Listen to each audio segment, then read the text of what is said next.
Reels പ്രചാരണം മാത്രമാണ്. അതിൽ കൃത്യമായിട്ടുള്ള ജനങ്ങളിലേക്ക് എത്തുകയുണ്ടായില്ല. യൂത്ത് ബ്രിഗേഡ് മുഴുവൻ നടത്തിയത് ആ തരത്തിലുള്ള പ്രചാരണമാണ് എന്നുള്ള ഒളിഞ്ഞും തെളിഞ്ഞുമുള്ള വിമർശനങ്ങളൊക്കെ വന്നു. പക്ഷെ അതിനെല്ലാം മറികടന്നുകൊണ്ട് നിലമ്പൂരിൽ വിജയം നേടിയപ്പോൾ അത് പ്രതിപക്ഷ നേതാവിന്റെ ക്രെഡിറ്റിലേക്ക് തന്നെ വരുന്ന സാഹചര്യമുണ്ടായി. ഈ ഒരു ശക്തി കൂടിയുണ്ട്. PJ കുര്യൻ അടക്കമുള്ള വിമർശനം ഉന്നയിക്കുമ്പോൾ രാഹുൽ മാങ്കൂട്ടത്തിലൊക്കെ അതേ വേദിയിൽ തന്നെ അതിന് തുറന്നടിച്ചുകൊണ്ട് മറുപടി കൊടുക്കുന്നത്. അതായത് വ്യക്തമായ രീതിയിൽ അങ്ങോട്ടും ഇങ്ങോട്ടും കൊണ്ടും കൊടുത്തും മുന്നോട്ട് പോകാം എന്ന് തീരുമാനിക്കുന്നിടത്ത് ഒരു യുവമുഖം മുന്നിൽ നിർത്തിക്കൊണ്ട് ഇതിന് മറുപടി കൊടുക്കാൻ ശ്രമിക്കുകയാണോ മറുവിഭാഗം?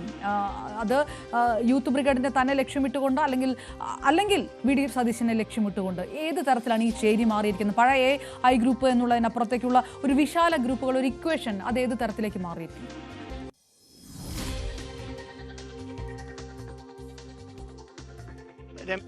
യും പാർട്ടിയെയും മുന്നണിയെയും നയിച്ചിരുന്ന രാഷ്ട്രീയ സാഹചര്യങ്ങളിൽ, അതായത് ആ കാലഘട്ടത്തിൽ ഏതാണ്ട് 10-17 വർഷത്തോളം അവർ ഇരുവരും ചേർന്നായിരുന്നു KPCCയും അതോടൊപ്പം പാർലമെന്ററി പാർട്ടിയും മാറി മാറി നയിച്ചിരുന്നത്. ആ സമയങ്ങളിൽ ഏത് തരത്തിലുള്ള പ്രശ്നങ്ങൾ സംസ്ഥാനത്തിന്റെ ഏത് ഭാഗത്ത്, അത് പ്രാദേശികമായിക്കോട്ടെ അതല്ല സംസ്ഥാന തലത്തിൽ പാർട്ടിയുമായി ബന്ധപ്പെട്ടുണ്ടാകുന്ന ആഭ്യന്തര പ്രശ്നമായിക്കോട്ടെ, അത് ആ ഇരുവർക്കുമിടയിൽ മാത്രം ചർച്ച ചെയ്ത് പരിഹരിക്കപ്പെടുന്ന ഒരു ശൈലി നിലനിൽക്കുന്നുണ്ടായിരുന്നു. പക്ഷേ തുടർച്ചയായി കോൺഗ്രസ് പ്രതിപക്ഷത്തേക്ക് പിന്തള്ളപ്പെടുന്ന ഒരു സാഹചര്യം 2021 നിയമസഭാ തെരഞ്ഞെടുപ്പിന് ശേഷം അപ്രതീക്ഷിതമായി ഉണ്ടായതോടെയാണ് ഈ ചേരികൾ, അതായത് ഗ്രൂപ്പ് സമവാക്യങ്ങൾ അടക്കം മാറി തുടങ്ങിയത്. അതിന് പിന്നാലെയാണ് ഉമ്മൻചാണ്ടിയുടെ ആരോഗ്യനില മോശമാവുകയും അദ്ദേഹം ഏതാണ്ട് പൂർണ്ണമായി സജീവ രാഷ്ട്രീയത്തിൽ നിന്ന് പിൻവാങ്ങുന്ന ഒരു സാഹചര്യമൊക്കെ ഉണ്ടാകുകയും പൂർണ്ണ ചികിത്സയിലേക്ക് പോവുകയും ചെയ്യുന്ന പശ്ചാത്തലമൊക്കെ ഉണ്ടായത്.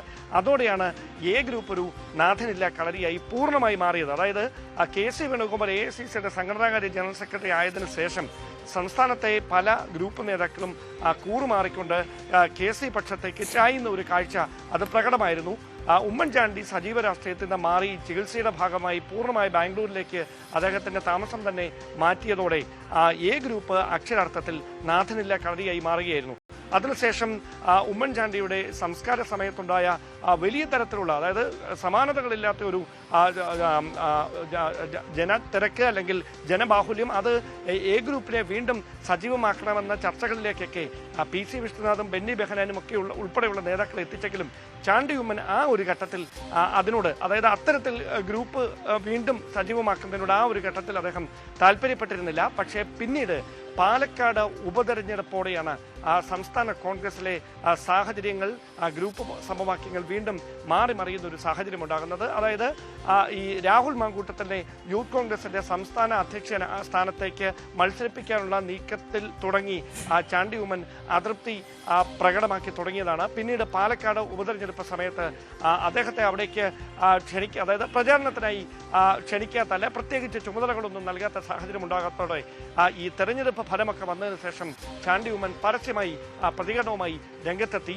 അതിനുശേഷം നിലമ്പൂർ ഉപതെരഞ്ഞെടുപ്പ് എത്തിയതോടെ ഏറെക്കുറെ അത് 2 ചേരികൾ ആയി പ്രവർത്തിക്കുന്ന തരത്തിലേക്ക് വരെ കാര്യങ്ങൾ എത്തി. അതായത് നേതാക്കൾ ഒരുമിച്ച് നിൽക്കുമ്പോൾ തങ്ങൾ ഒന്നിച്ച് തന്നെയാണ് എന്ന് പറയുമെങ്കിലും ഉള്ളിൽ 2 ഭിന്ന ധ്രുവങ്ങളിലൂടെ യാത്ര ചെയ്യുന്ന തരത്തിലേക്ക് കാര്യങ്ങൾ എത്തുകയായിരുന്നു.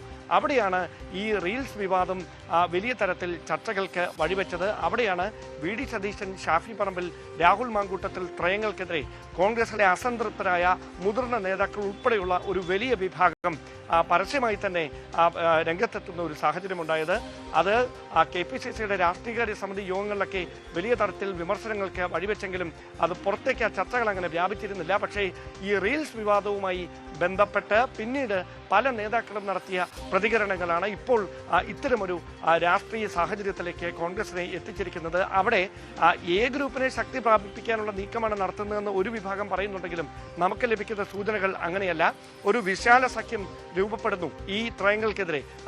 അതാണ് വസ്തുത. കാരണം PJ കുര്യൻ നടത്തിയ പ്രസ്താവനയെ പിന്തുണച്ചുകൊണ്ട് തിരുവഞ്ചൂർ രാധാകൃഷ്ണനും രമേശ് ചെന്നിത്തലയും ഉൾപ്പെടെയുള്ള മുതിർന്ന നേതാക്കൾ തന്നെ രംഗത്ത് വരുന്നത് ഷാഫി രാഹുൽ മാങ്കൂട്ടത്തിൽ കൂട്ടുകെട്ടിനെതിരായി മറുവിഭാഗം ശക്തി പ്രാപിക്കുന്നു എന്നതിന് തെളിവായി തന്നെയാണ് വ്യാഖ്യാനിക്കപ്പെടുന്നത്. അതുകൊണ്ട് തന്നെയാണ് നേരത്തെ ഉമ്മൻചാണ്ടിക്കൊപ്പം വിശ്വസ്തരായി നിന്ന ബെന്നി ബെഹനാൻ, PC വിഷ്ണുനാഥ്, അതോടൊപ്പം തന്നെ ടി സിദ്ദിഖ് ഉൾപ്പെടെയുള്ളവർ വീണ്ടും ഒരു ചേരിയായി ഒന്നിക്കുന്നത് എന്ന സൂചനകളാണ് ലഭിക്കുന്നത്. അവിടെ സനീഷ് കുമാർ ജോസഫ്, CR മഹേഷ് ഉൾപ്പെടെയുള്ളവരുണ്ട്. അതോടൊപ്പം ഈ ഒരു ബ്രിഗേഡിന് മാത്യു കുഴൽനാടൻ, അതോടൊപ്പം VT ബൽറാം തുടങ്ങിയവരുടെ ഒക്കെ പിന്തുണ ലഭിക്കുന്നു. അവർക്ക് പിന്നിൽ K മുരളീധരൻ ഒരു ഉറച്ച കോട്ടയായി ഉണ്ട് എന്ന സൂചനകളാണ് ലഭിക്കുന്നത്. രമേശ് ചെന്നിത്തലയുടെ ഉൾപ്പെടെ പിന്തുണ ചാണ്ടി ഉമ്മൻ ഇക്കാര്യത്തിൽ ലഭിച്ചിട്ടുണ്ട്. K സുധാകരനും ഈ പക്ഷത്തോട് അനുഭാവപൂർണമായ ഒരു നിലപാടിലാണ് ഇപ്പോൾ നിൽക്കുന്നത്.